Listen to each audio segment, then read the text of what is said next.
It's pretty complicated because many parents nowadays, they only try to do everything their kids want and so on, and they think that if they will love them limitlessly, that will make them better people. But we know that it doesn't work.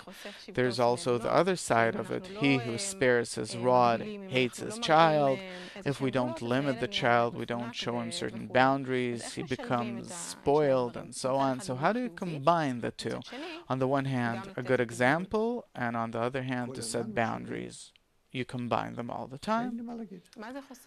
What can I say? What does it mean, he who spares his rod hates his child?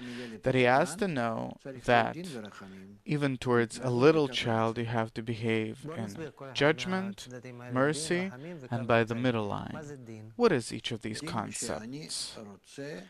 Judgment or justice, it means that I want for the child to behave in accordance with the extent to which he can correctly behave according to his age, his inner conditions, his inner states, his degrees of development. This is the, let's call it, normative demand towards a baby. It's not a child yet, it's a baby.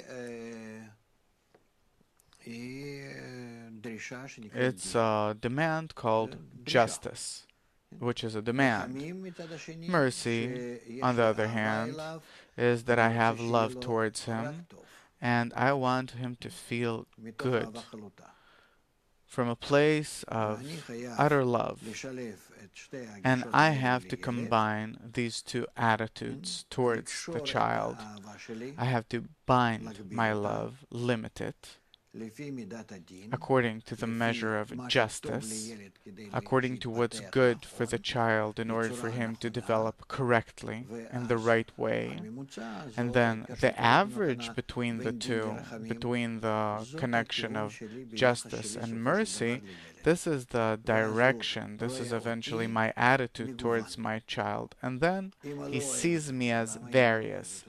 Mom doesn't love me. Why doesn't she love you? She loves you a lot.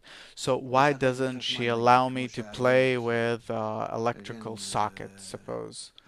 Like Tal previously said, the example she gave. Because she loves you, and because she loves you and she wants the best for you, she limits you and does not allow you to play with it. But I wanna. You wanna. This is something that you're saying from your own desire. And mom, she speaks from her understanding. So let's reach some kind of a compromise. It's always compromise. What is compromise?